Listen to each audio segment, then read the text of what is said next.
안녕하세요. 저는 27살 현재 중학교 교사로 근무하고 있는 여자입니다. 짧은 인생에서 저만큼 세상에서 많이 울었던 사람이 또 있을까라는 심정으로 글을 쓰게 되었습니다. 외로워도 슬퍼도 아무리 힘들어도 이 악물고 독한 맘 먹고 살아야 했던 제 사연 읽어주시렵니까? 저는 어렸을 적부터 대학 들어가기 전까지 지하 원룸 월세만 골라서 이사 다니며 힘겹게 살았습니다. 보통은 새로 이사갈 집에 설레곤 하지만 저는 어차피 이사 가봐야 지하 월세일 것이 뻔해 기대도 안 했습니다. 한때는 저라는 사람도 엄마 아빠라는 듬직한 언덕 밑에서 자랄 적이 있었는데 지금 제 곁에는 두 분 다 안 계시네요. 한때나마 행복해 보이는 가족 사진이 한두 장씩 나오는 걸 보면 그 사진을 가만히 보고 있노라면 아, 내게도 이런 행복한 시절이 있었구나. 나도 한 번쯤은 부모님의 사랑을 받았구나 싶어 울컥 올라오는 감정을 숨죽이며 사진을 붙잡고 바보같이 울었습니다. 아빠는 평소에는 다정다감하고 좋으신 분이었지만 술잔만 들었다 하면 그보다 나쁜 사람이 없을 정도로 가족들을 힘들게 했어요.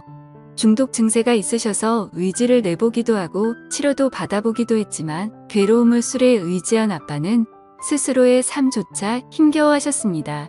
그래도 가족들 위하겠다고 일용직 노동자로 일하기도 했고 트럭에서 야채도 팔아보고 과일도 팔아보고 푼돈 손에 쥐어 그 다음 날은 제가 갖고 싶다 말했던 물건들을 허투루 듣지 않고 항상 머리맡에 크리스마스 선물처럼 고이 두고 나가신 나의 아버지셨습니다. 없이 사는 와중에서도 내 딸만큼은 뭐든지 다 해주고 싶은 아빠의 가슴 시린 애정에 어찌나 가슴이 시큰거리던지요. 하루는 아빠가 아파트 재활용 옮기는 일을 하시다 멀쩡한 책들이 나왔다고 그걸 끙끙거리며 제게 가져다 주었습니다. 새 책이 아니었지만 딸 읽히겠다고 교육의지를 불태운 아빠의 마음이 느껴져 정말 열심히 읽었어요. 책을 읽는 제 모습을 보고 아빠는 제게 아빠는 우리 딸 똘똘하고 책도 좋아해서 나중에 선생님 됐으면 좋겠다. 아빠는 배운 게 없어서 늘 한이 많았었는데 다른 사람한테는 창피해서 못 배우겠더라고. 우리 딸이 나중에 선생님 되면 아빠 영어도 알려주고 산수도 알려주고라고 제 의지를 북돋아 주셨습니다. 그래서 제 꿈은 선생님이 되었어요. 반드시 멋진 선생님이 되어 교단에 서서 자랑스러운 아빠 딸로 내세우게 해주고 싶었습니다. 아빠는 제게 꿈을 심어준 멋진 분이셨어요. 하지만 엄마는 아빠의 무능력함에 이미 지칠 대로 지쳐 있었습니다. 아빠가 정이 많고 좋은 사람이라는 걸 알아봐 결혼해서 절 낳으셨지만 그렇지만 돈이 없으면 사랑의 창문으로 도망간다고 경제적으로 어려웠던 엄마 역시 가정에 한 푼이라도 보탬 들겠다고 식당에서 힘들게 일하시다가 저를 아빠 손에 맡기고 9살 때 집을 나가고야 말았습니다. 생각하고 싶지도 않은 엄마의 뒷모습을 본 날 제 인생을 상처로 새겼던 그 끔찍한 날 마음에 피멍들게 한 그날이 제게 크나큰 충격으로 다가왔는지 악몽의 여태 잠 한 번 깊이 자본 적이 없습니다. 버림받을 불안함에 떨면서 살아가야 했는데 그때 제 나이 불과 9살이었어요. 한참 엄마가 해주는 따뜻한 밥 먹고 다정한 목소리 들으며 곳곳에 챙겨주는 엄마 손길 받으며 자라날 어린아이였는데 그런 저를 모질게 버려두고 가지 말라는 엄마를 부르는 애타는 소리를 외면한 채 엄마는 집을 나갔고 저는 어린 나이에 부모에게 버림받았다는 낙인을 새긴 채 살아갈 수밖에 없었습니다. 덕분에 제 자신을 위해 사는 법을 잃어버렸지요. 다정감이 나락으로 떨어진 상태로 항상 남의 시선을 위해 신경 쓰고 눈치 보며 살아야 했습니다. 어느 누가 시간이 약이라 했던가요? 전 시간이 지날수록 제가 클수록 생각만 많아져 헤어나올 길 없어 참으로 버겁더군요. 혹여나 내가 잘 때 엄마가 울까봐 내가 보고 싶을 때 엄마도 날 보고 싶을까봐 문을 두드려 줄 것을 믿고 그리 믿고 잠 한 번 깊게 자본 적이 없어 뜬 눈으로 새벽을 맞을 날도 참 많았습니다. 그런 제가 안쓰러웠는지 아빠는 제 앞에서 엄마에 대한 원망과 욕을 쏟아내었고 그러다 한참 엄마에 대한 미움을 퍼붓고 나서야 뒤늦게 두려움에 떨고 있는 저를 안아주시며 미안하다. 아빠가 참 더 볼 낯이 없구나. 그래도 네 애미인데 너 앞에서 할 말이 아닌 줄 알면서도 자꾸 아빠가 이렇게 된다. 미안하다 우리 딸. 이게 다 아빠가 능력이 없는 탓이구나. 그놈의 돈만 아니면 네 엄마하고도 잘 살았을 텐데 라고 하시는데 저는 그런 아빠의 엄마에 대한 미움과 저에 대한 안쓰러운 마음이 전해져. 아빠 괜찮아. 나 엄마 안 보고 싶으니까 속상해하지 마. 나는 아빠만 있으면 돼. 울지 마 아빠라며 오히려 제 쪽에서 아빠를 다독여 주었고 아빠는 부모 복 없는 가엾은 내 딸이라며 저희 부녀는 서로를 부둥켜 안고 한참이나 우는 날이 많았습니다. 하지만 아빠는 그 이후로도 평생을 엄마에 대한 미움과 저에 대한 미안한 감정 조절을 못하신 변덕스러운 마음을 가지고 사셨어요. 그 덕에 술병들이 매일 좁은 방 안에 나뒹굴게 되었고 하지만 저는 그런 아빠에게도 행여 또 버림받을까 싶어 상처받을까 싶어 모든 것을 이해하며 살아야만 했습니다. 그러던 찰나 아빠는 어느 날 술잔에 취해 있다 교통사고를 당하게 되었고 살아날 한순간 없이 그 자리에서 세상과 작별 인사를 하게 되었습니다. 당시 제 나이 17살이었어요. 아빠가 남겨준 건 유일하게 보험금 하나였습니다. 그 와중에 딸 위에서 악착같이 보험은 드러났더라고요.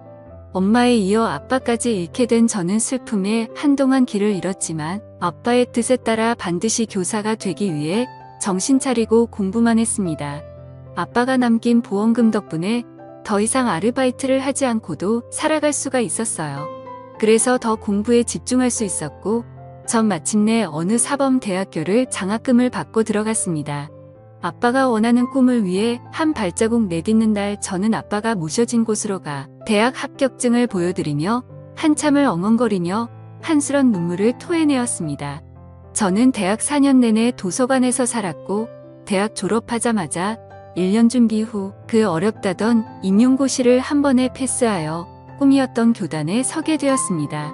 그리고 그때 아빠가 모셔진 곳에 갔을 때는 울지 않았어요. 아빠 앞에서 아빠가 제게 바랐던 꿈을 이룬 그날만큼은 기쁘게 웃고 싶었습니다. 우리 딸 장하다라며 다독여주며 기뻐하는 웃음소리가 눈에 선해. 그래서 차마 울음소리조차 맘 편히 내지 못했습니다. 그렇게 전 당당하게 교단에 섰습니다. 제 처음 근무하게 된 학교는 중학교였는데 교사라는 직업은 가르치는 것 외에 할 것들이 너무나 많았습니다. 밤새 문서들과 씨름을 해야 했어요. 그렇게 일을 익혀나가고 후에 저는 담임을 맡게 되었습니다. 처음 담임을 맡으니 저 역시 조금은 설레더라고요. 저는 저희 반 아이들의 동향을 한 명 한 명 파악하게 되면서 아이들에 대해 알아나갔는데 반 아이들 중 예진이라고 유명한 여자애가 있었어요. 밝고 긍정적인 기운과 싹싹하고 털털한 성격의 친구들과 선생님들에게 인기가 좋아 유명했습니다. 이거 드시고 하세요.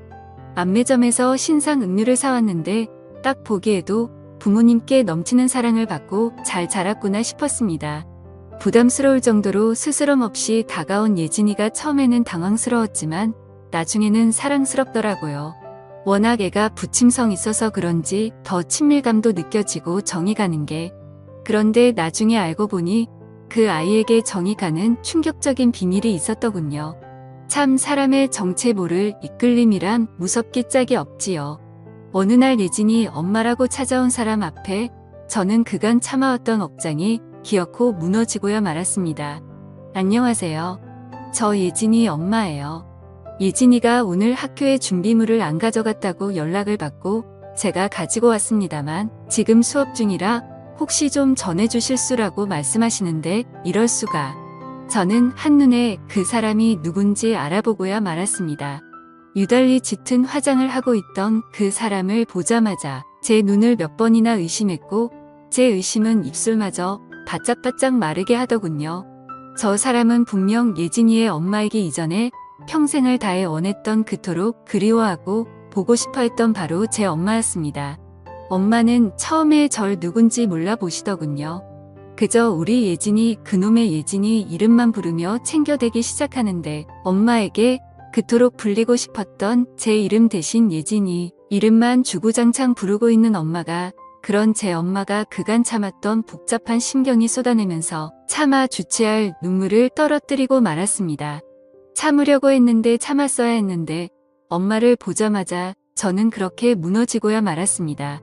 주위의 선생님들이 뭔가 이상하다는 걸 느끼기 전에 저는 먼저 교무실을 박차고 나갔고 학교 밖으로 나가서 참았던 눈물을 왈칵 쏟으며 나무 뒤에서 숨어 입을 막고 훌쩍거리며 울고 있는데 그때 정한이 너 혹시 정한이?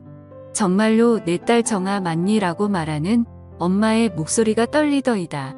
간절했던 내 어머니의 목소리. 18년 동안 바라고 또 바랐던 그리운 소리는 저의 온 맘을 무너뜨렸습니다. 허나 마른 심정과는 다르게 독하게 나오더군요. 원망스러움과 한스런 미움의 말이 모질게 나오고야 말았습니다. 어떻게 이름은 안 잃어버리셨네요. 내 딸, 그간 딸이라고는 생각하셨어요. 18년 동안 기다렸던 엄마를 이런 식으로 만나게 될 줄은 몰랐어요. 예진이 엄마라고요? 아빠와 나를 버리고 재혼한 남자 사이에서 자식 낳아 잘 먹고 잘 사는지도 모르고 저는 그렇게 바보같이 엄마를 잠 못 자며 기다렸는데 아빠와 내내 기다렸는데 다시 떠나보내고 새 가정 이루시면서 행복 찾아가시니 인생 성공하셨네요. 안녕하세요. 저는 27살 아니 엄마가 떨리는 손으로 저를 만지려 했습니다. 어딜 만지냐고 제가 뿌리치자 엄마의 눈에서는 쉴 새 없이 뜨거운 눈물을 흘리며 바닥에 주저앉더군요. 미안하다 미안해 정아야. 엄마가 잘못했어. 몇 번이나 널 보고 싶어서 내 집 근처까지 갔었는데 못 보고 온 사정이 있었어. 내 딸 하나뿐인 내 딸인데 엄마로서 왜 안 보고 싶었겠니? 왜 안 그리웠겠어. 엄마도 두고 온 너로 인해 맘 쓰인 날이 하루 이틀이 아니었어. 이혼하고 내 아빠가 절대로 면접 교섭권과 친권은 못 준다고 했고 만나지도 못하게 했어. 내가 집 근처라도 오는 날에는 귀신같이 알고 새로 꾸린 가정에 찾아와 온갖 행패를 부리는데 새 식구들 보기에 민망하고 패기치는 것 같아 어떻게 손쓸 도리가 없었어. 내 아빠 돌아가셨다는 소식 받았을 때도 널 어떻게든 내가 키우려고 했는데 그때는 또 그게 상황상 잘 안 되어서 미안하다. 정말 엄마라는 나는 말해보니 18년 만에 만난 너한테 구구절절 변명뿐이구나 하며 우셨습니다. 마침 쉬는 시간이 되어 나온 예진이가 그런 엄마와 저의 모습을 발견해서 환한 미소를 띠고 다가오는데 여전히 눈이 부실 정도로 참 예쁘더군요. 그때 제가 엄마에게 말했습니다. 나도 저런 미소를 가질 수 있었어. 엄마가 날 떠나지만 않았어도 가난 하나 참지 못하고 자식 내팽개친 게 엄마야. 아빠한테 아픔 당했다고 그거 하나 못 이겨낼 정도로 난 엄마한테 그런 하찮은 존재였어. 엄마 때문에 나는 나를 사랑하는 법을 잃었어. 눈치만 보고 남에게 항상 쩔쩔매며 살아가는 바닥난 자존감은 다 엄마 때문에 생긴 거라고. 저는 그대로 자리를 박차고 나왔고 엄마는 예진이 때문에라도 절 잡지 못하는 것 같았습니다. 다만 뒤에서 흐느끼는 소리만 울렸을 뿐요. 그 이후로도 엄마의 연락이 있었으나 저는 피했습니다. 오만했던 전 이게 맞는 건 줄 알았습니다. 엄마한테 복수하고 싶었어요. 예진이 모습만 보면 덩달아 엄마가 같이 떠오르더군요. 엄마와 닮은 느낌과 분위기를 가졌던 내 어머니의 딸. 그토록 내가 바랐던 엄마의 딸 자리는 그 애가 나 대신 안고 있더라고요. 그래서 순순히 마음이 열렸던 걸까요? 그래서 자꾸만 정이 붙었던 걸까요? 어느 틈에 예진이에게 머문 시선 속에는 엄마를 보고 있었습니다. 그런데 예진이도 이상하게 언젠가부터 그 봤던 아이가 표정이 안 좋아지기 시작했어요. 애써 친구들 분위기에 맞춰주어 일부러 웃기는 했지만 그 아이의 원래 미소를 아는 저로서는 그 아이의 웃음이 거짓임을 알아챘습니다. 그리고 그 이유를 곧 알게 되고야 말았지요. 제가 수업이 끝난 후 교실에 마무리를 짓고 있을 때쯤 교실 문이 열리면서 예진이가 잔뜩 상기된 상태로 오더니 저를 향해 눈물을 떨구기 시작하더군요. 저는 이복자매가 확실한 그에게 질투를 느껴 쌀쌀맞게 대했지만 그 애는 저를 붙들고 가방을 내밀었어요. 저는 가방을 보며 그 애도 같이 안고 온 맘에 쳐다봤는데 철철 눈물을 흘리는 예진이. 엄마가 많이 아파요. 사실은 엄마가 암에 걸리셨다고 하는데 10몇 년 전쯤 분명 치료해서 다 나은 줄로만 알았는데 재발했다고 하면서 또 아파요. 이번에는 정말 위험하대요. 정말 큰일이 날 수도 있다고 다들 그러는데 우리 엄마 힘없이 쓰러져 가는 와중에서도 선생님만 아니 언니만 찾아요. 제발 우리 엄마 좀 살려주세요. 언니밖에 우리 엄마 못 구해요. 제발 부탁해요 언니. 라고 얘기를 하는데 저는 예전처럼 아빠의 교통사고 소식에 앞이 깜깜했던 엄마에게도 똑같은 불길한 예감을 느꼈습니다. 예진이랑 서둘러 도착한 곳은 암 전문 병원이더군요. 다시 본 엄마는 뼈만 앙상하게 남은 채 전보다 몰골이 말이 아니었습니다. 짙은 화장과 가발이 벗겨진 엄마의 잠들어 있는 모습은 다 죽어가는 처참한 모습이었습니다. 엄마를 보자마자 또 이놈의 죽일 놈의 눈물이 맺히더군요. 잡고 싶었지만 잡을 수 없었던 바라고 고대했던 엄마의 손을 그때도 감히 잡을 수가 없었습니다. 신기루처럼 사라질까봐, 아빠처럼 내 곁에서 사라질까봐. 그러자 예진이의 아빠이자 엄마의 남편이 들어와 제 앞에서 깊은 한숨을 내쉬더군요. 이런 건 자네도 이해해줘야 돼. 자네 아버지가 평생 술이랑 의처증 때문에 어머니를 괴롭히며 얼마나 아프게 했는 줄 아나. 오죽했음 금쪽 같은 자네를 두고 도망쳤을까. 그 고통을 이해해 볼 새는 왜 안 해봤어. 자네에게 좋은 아버지였을지는 몰라도 우리 집사람한테는 악마 같은 남편이었네. 자네 아버지 돌아가셨단 소식 들었을 때 벌 받는다 싶었어. 그때 안 사람이 자네를 데려오고 싶어 했는데 그때 처음으로 암 진단을 받게 됐어. 이미 유방암이었고 항암 치료를 받고 투병 생활을 해서 겨우 회복해. 뒤늦게 자네를 찾았지만 이사하고 없더라고. 그런데 그 못된 암이라는 놈이 이번에 스멀스멀 다시 자네 엄마 속에서 자라 또다시 공격한 거야. 5년만 지나면 괜찮다고 했는데 그 말 듣고 검사를 소홀히 했더니 10년 만에 다시 재발을 했는데 전신으로 이미 다 퍼질 대로 퍼져 이번에는 너무 늦게 발견했다고 하네. 그래도 자네를 눈 감기 전 볼 수 있다며 얼마나 좋아했는데 이제라도 부디 자네의 엄마를 용서하게나. 더 후회하기 전에 말일세. 전 아직도 엄마의 진심이 엄마의 삶의 방식을 이해할 수 없었습니다. 구구절절 변명 같다며 이런 말조차 포기했던 엄마 따위. 지금 와서 뭐 어쩌라고. 이럴 바에는 차라리 안 만나는 게 좋았을 겁니다. 제 마음 편하자고 모든 진실로부터 도망치려 했지만 이미 알아버린 진실의 덫은 절 놔주질 않더군요. 몸과 마음이 무너진 채 한없이 눈물을 쏟고 또 쏟았나이다. 엄마의 고생만한 주름진 손을 보며 얼마나 울었는지 모릅니다. 그때 예진이가 제게 노트 한 권을 가져다 주더군요. 이것 때문에 나도 언니 질투 많이 하고 힘들어했어요 하며 내미는 노트. 숨죽이며 첫 장을 넘기고서 제 눈물이 잉크를 적셔 나갔습니다. 사랑하는 내 딸 정아야. 오늘 우리 정아가 태어난 날인데 올해도 너를 못 보고 너에 대한 예쁜 얼굴을 못 보고 이렇게 지나가는구나. 이 세월 언제나 널 그리워하고 있는데 언제쯤 널 보며 마구 안아줄 수 있을까? 언제쯤 널 보며 그 부드러운 뺨에 뽀뽀해주며 내 뺨을 비빌 수 있을까? 꽃보다 더 예쁜 우리 정아. 너를 낳은 풀내음이 가득한 봄날에 안기던 작은 내 딸의 모습에 아직도 가슴 설레어 눈물이 나치곤 해. 첫 번째는 다 특별하고 기억에 남는 법이라는데 내 피줄 받은 첫 자식이야. 그 감정 오죽하겠니? 그런 마음 전할 길 없으니 몰라주는 건 어쩌면 당연한 건데 엄마로 인해 아팠을 너에게 그래서 더 미안하다.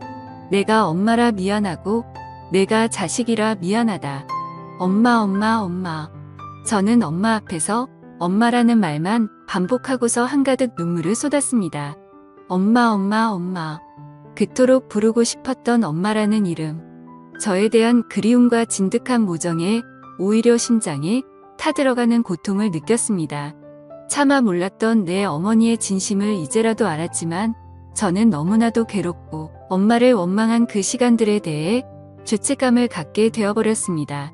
엄마는 어느새 제 기척을 느끼고는 깨어나 저를 안으시며 오열하고 또 오열하셨습니다. 세상에서 가장 듣기 싫었던 그 말이 어느 때보다 비수처럼 박히더이다. 그 비수를 빼내려고 저는 엄마를 만나면 그토록 해주고 싶었던 그 말, 사랑한다는 말을 소리내어 봤습니다. 내가 한없이 사랑받고 싶었던, 한없이 사랑해주고 싶었던 우리 엄마. 정말로 세상에서 가장 너무나 그리웠던 나의 어머니에게 더 후회하기 전에 그동안 참아왔던 만큼, 억눌렀던 만큼 사랑한다는 말을 해주었습니다. 그리고 엄마는 마지막 바람대로, 저의 소망대로 잊지 못할 시간을 보내며 몇 달 후에 더할 나위 없는 아름다운 얼굴로 눈을 감으셨더랬죠. 엄마가 모셔진 곳에서 저와 예진이 그리고 저의 새아빠는 엄마 앞에서 울지 않기로 했습니다. 엄마가 눈을 감으셨을 때 얼마나 행복한 모습으로 잠들었는지 알기 때문이었어요. 그리고 전 엄마를 떠나보내고 동생과 새아빠를 가족으로 맞이하게 되었습니다. 물론 따로 살았지만 왕래도 잦았고 특히나 예진이는 학교에서 선생님으로 깐깐히 대했던 반면 거의 저희 집에서 살다시피 하면서 애교 많은 예쁜 동생이 되어주었어요.